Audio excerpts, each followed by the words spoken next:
আপনি যদি সারাদিন ভালো কাজ করেন কিন্তু রাতের বেলা যদি আপনি গোপনে পাপ করেন, পর্নোগ্রাফি দেখেন বা জেনা করেন, মাদকদ্রব্য সেবন করেন, সারাদিন আপনি যে ভালো কাজগুলো করেছেন এই নূরটা কিন্তু নষ্ট হয়ে যাবে, হবে না?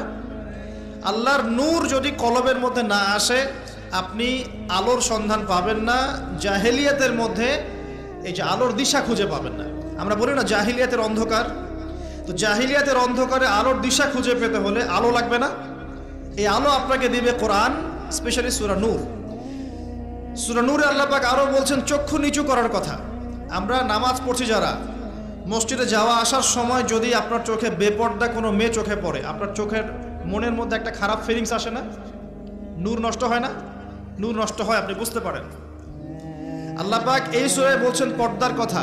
যখন আপনি বেপর্দায় চলবেন আপনার কলবের নূর নষ্ট হয়ে যাবে এবং আপনার দ্বারা আরো হাজারো মানুষের অন্তরের নূরটা নষ্ট হয়ে যাবে। নবী সাল্লাল্লাহু আলাইহি ওয়াসাল্লাম মেরাজের রাতে যখন গিয়েছেন আল্লাহ পাকের সাথে সাক্ষাতে, তখন জাহান্নামে তিনি দেখেছেন বেশিরভাগ অলিবাসী নারী জাতি। কোন জাতি? নারী জাতি। প্রশ্ন এটা কেন?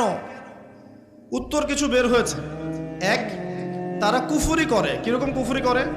স্বামী যদি সারা জীবন তাদের পিছনে ভালো খরচ করে, ভরণ পোষণ দেয়, ভালোবাসে, যদি কোনো একদিন যদি ঝগড়া হয়ে যায় বা মত পার্থক্য হয়, সেদিন বলে বসবে সারা জীবন তোমার কাছে কিছুই পেলাম না। এটা একটা কারণ।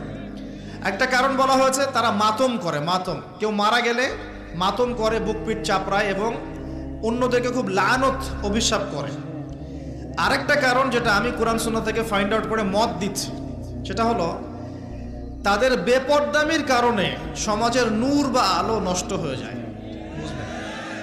বেপর্দায় চলার কারণে অন্য মানুষের কলবের নূরগুলো নষ্ট হয়ে যায়।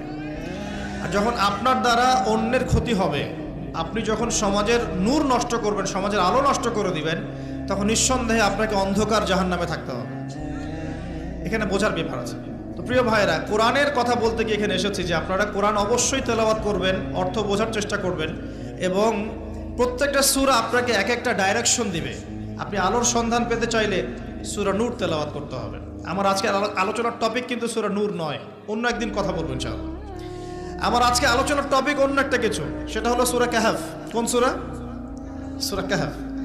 আসুন, এই একটা সূরা সম্পর্কে নবী সাল্লাল্লাহু আলাইহি ওয়াসাল্লাম বলেছেন যে এই সূরাটা যে ব্যক্তি পাঠ করবে প্রত্যেক জুমার দিনে, এক জুমা থেকে আরেক জুমা পর্যন্ত তার জীবনটা নূর দ্বারা ভরে যাবে। এই যে সূরা কাহফ আপনাকে আলো দিচ্ছে। কি দিচ্ছে? আলো দিচ্ছে। দেখুন, নবী সাল্লাল্লাহু আলাইহি ওয়াসাল্লাম বলছেন কিয়ামতের আগে পৃথিবীতে সবচেয়ে ভয়ঙ্কর একটা ফিতনা আসবে, তার নাম মাসিহুদ দাজ্জাল। কি নাম? খুব মনোযোগের সাথে এই অংশ থেকে একটু বোঝার চেষ্টা করবেন। নবীজি বলছেন দাজ্জালের ফিতনা এত মারাত্মক ফিতনা যেটা সম্পর্কে এমন কোন নবী নাই যিনি তার কওমকে সতর্ক করেন নাই। কথা বুঝতে পারছেন? এমনকি নূহ আলাইহিস সালাম পর্যন্ত দাজ্জালের ফিতনা সম্পর্কে তার কওমকে সতর্ক করেছিলেন। ঠিক আছে? নূহ আলাইহিস সালামের যুগটা ছিল এখন থেকে প্রায় 5000 বছর আগে বা 10,000 বছর আগে। এত বছর আগের একজন নবীও তার কওমকে দাজ্জালের ফিতনা সম্পর্কে সতর্ক করেছেন। এমন কোন নবী নাই যিনি সতর্ক করেন নাই। নবীজি বলছেন, তবে আমি অতিরিক্ত একটা কথা বলে যেতে চাই যা অন্য কোন নবী বলেন নাই। কি সেটা? নবীজি বলছেন মাসিহুদ দাজ্জাল এক চোখে অন্ধ হবে, তোমাদের আল্লাহ তিনি অন্ধ নন। ঠিক আছে? এতটুকু। আচ্ছা, দাজ্জাল কি করবে এদিকে আমি পরে আসছি। নবী সাল্লাল্লাহু আলাইহি ওয়াসাল্লাম বলছেন যে পৃথিবীর শুরু থেকে শেষ পর্যন্ত, মানে আদম থেকে নিয়ে আলাইহিস সালাম কিয়ামত পর্যন্ত দাজ্জালের চেয়ে ভয়ঙ্কর কোনো ফিতনা পৃথিবীতে আসে নাই। এবং 10টা ফিতনা যতক্ষণ পর্যন্ত না আসছে, আলামত না আসছে, কিয়ামত হবে না। কয়টা ফিতনা?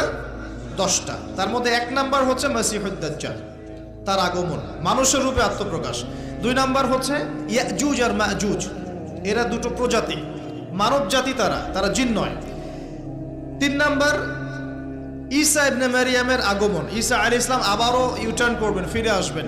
আল্লাহ পাক তাকে তার কাছে উঠিয়ে নিয়েছেন, তিনি আবারও ফিরে আসবেন সিরিয়ার দামেস্কের সাদা মসজিদের মিনারের উপরে, এবং তার হাতে আল্লাহ রাব্বুল আলামিন দাজ্জালের মরণ লিখে রেখেছেন, তার হাতে তিনি মারা যাবেন। ঈসা আলাইহিস সালামের হাতে দাজ্জাল মারা যাবে। এরপর ঈসা ইবনে মারিয়াম পুরো বিশ্বে 40 বছর এই শাসন কার্য পরিচালনা করবেন। তিনি বিয়ে করবেন, তার মৃত্যু হবে এবং তাকে দাফন করা হবে নবী সাল্লাল্লাহু আলাইহি ওয়াসাল্লামের কবরের পাশে। তার ওই সোনালী যুগের পরে আবারও মানুষ খারাপ হওয়া শুরু করবে। এমন খারাপ হবে যে মানুষ আল্লাহ শব্দটা বলার মতো মানুষ থাকবে না, এবং তাদের সামনে আল্লাহ পাক পশ্চিম দিক থেকে সূর্য উঠাবেন, কিয়ামত হবে। এটা 3 নাম্বার। 4 নাম্বার, দাব্বাতুল আরদ, জমিন থেকে একটা প্রাণী বের হবে এবং এই প্রাণী মানুষের সাথে কথা বলবে। আমরা যারা এখন সায়েন্সকে ইলাহ বানিয়েছি, আমরা এখন বিশ্বাস করতে চাই না এগুলা, কিন্তু এই কথাটাই আমি যেটা বললাম, এই কথাটা হুবাহু যদি নাসা বলে, নাসা, তাহলে আগামীকাল বিশ্ববাসী বিশ্বাস করবে। আমরা শিক্ষাক্ষেত্রে এভাবে শিরক করছি। আল্লাহ এবং তার রাসূলের কথা যখন আসছে, আমরা যুক্তি খুঁজি, প্রমাণ খুঁজি, বিজ্ঞান খুঁজি, দর্শন খুঁজি, কিন্তু দেখবেন অন্যরা যখন আমাদেরকে জ্ঞান দিচ্ছে, আমরা কিন্তু এত কিছু খুঁজতে যাচ্ছি না। তারা আমাদেরকে শেখাচ্ছে যে পরীক্ষা নিরীক্ষা পর্যবেক্ষণ ছাড়া জ্ঞান নেওয়া যাবে না। এই কারণে ফেরেশতা দেখা যায় না, বিশ্বাস করে না, জিন দেখা যায় না, বিশ্বাস করে না, রূহ বা আত্মাও দেখা যায় না, বিশ্বাস করছে না, আল্লাহ দেখা যায় না, বিশ্বাস করে না। তো আনসিন ওয়ার্ল্ডকে তারা বিশ্বাস করতে চায় না। কিন্তু আপনার রিলিজিয়ন ইসলামের বেইজ হচ্ছে গায়েব, অদৃশ্য। দলিল দিচ্ছি আমি, আল্লাহ পাক বলছেন আলিফ লাম মিম যালিকাল কিতাব লা রাইবা ফি, এটা এমন একটা কিতাব যে কিতাবে কোনো সন্দেহ নাই, ঠিক আছে? হুদাল লিল মুত্তাকিন, এই কিতাবটা হচ্ছে মুত্তাকিদের জন্য হেদায়েত। কাদের জন্য? মুত্তাকি। মুত্তাকি কারা? আল্লাযীনা ইউমিনুনা বিল গায়বি, যারা গায়েবে বিশ্বাস করে, অদৃশ্যে বিশ্বাস করে, আনসিন ওয়ার্ল্ডে বিশ্বাস করে, তারা মুত্তাকি। এখনকার ফিলোসফি বলছে যে আনসিন ওয়ার্ল্ডে বিশ্বাস করা যাবে না, পরীক্ষা নিরীক্ষা পর্যবেক্ষণ ছাড়া জ্ঞান নেওয়া যাবে না। তাহলে ইমানের 6 পিলার, আল্লাহ, 2 নাম্বার ফেরেশতাগণ, আসমানি কিতাব সমূহ, নবী রাসূলগণ, পরকাল, পরকাল মানে কবর, কবরের আযাব, জান্নাত জাহান্নাম, মিজান পুলসিরাত, তাকদীর, ভাগ্যের ভালো মন্দ, এগুলোকে কি আপনি ল্যাবে প্রমাণ করতে পারবেন?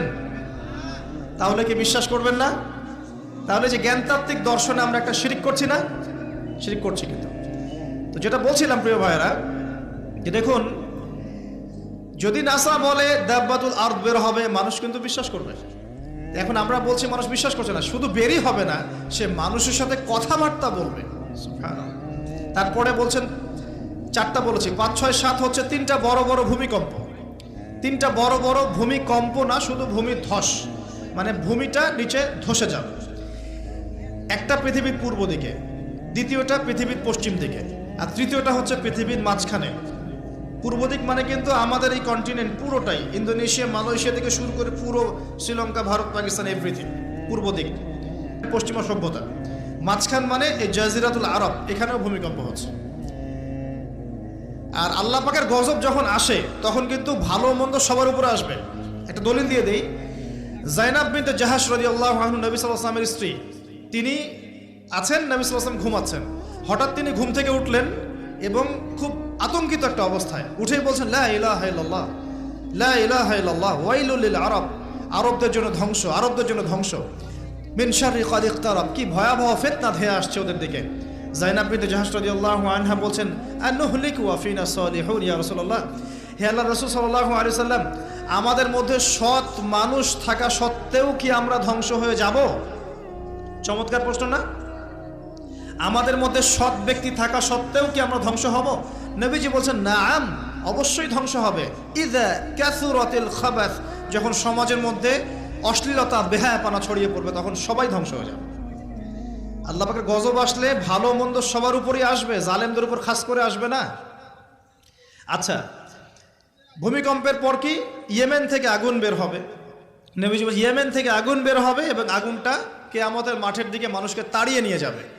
আর পশ্চিম দিক থেকে সূর্য উঠবে। যখন এমন হবে, তখন তওবার দরজা বন্ধ হয়ে যাবে। এই 10টা আলামতকে নবীজি বলছেন, এগুলো না আসা পর্যন্ত কিয়ামত হবে না, লিখে নেন।